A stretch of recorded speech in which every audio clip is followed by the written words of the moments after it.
വീട്ടിൽ വെച്ച് നിസ്കരിച്ച് സലാം പറഞ്ഞിട്ട് സലാം വീട്ടിയിട്ട് മുസല്ല മടക്കിയിട്ട് മൊബൈൽ ഫോണിൽ കൂടാറില്ലേ?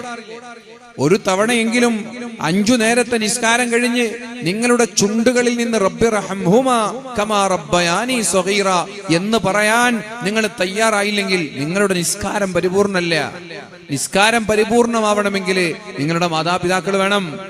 ഉമ്മയില്ലാതെ, ഉപ്പാക്ക് പ്രാർത്ഥിക്കാതെ, ഉമ്മയ്ക്ക് പ്രാർത്ഥിക്കാതെ ഒരു മനുഷ്യന്റെ നിസ്കാരവും പരിപൂർണ്ണാവില്ല.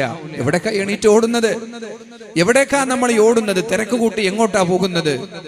മാതാപിതാക്കൾക്ക് പ്രാർത്ഥിക്കാൻ സമയം കിട്ടാതെ നിങ്ങൾ എങ്ങോട്ടാ നിങ്ങളെ എണീറ്റ് പോകുന്നത്? അതുകൊണ്ട് ചെറുപ്പക്കാരെ, ഒന്നിരിക്കവിടെ, ഒന്ന് ദിക്ർ ചൊല്ല്. ചെറുപ്പക്കാരികളെ, നിങ്ങളുടെ മുസല്ലയിൽ ഒരു 5 മിനിറ്റ് ഇരിക്ക്, എന്നിട്ട് ദിക്ർ ചൊല്ല്. ദിക്ർ ചൊല്ലിയിട്ട് വേറൊരു പ്രാർത്ഥനയും നിങ്ങൾക്ക് താല്പര്യമില്ലെങ്കിൽ ഇതെങ്കിലും പറ, റബ്ബി റഹംഹുമാ കമാ റബ്ബയാനി സഗീറ. പടച്ചോനെ,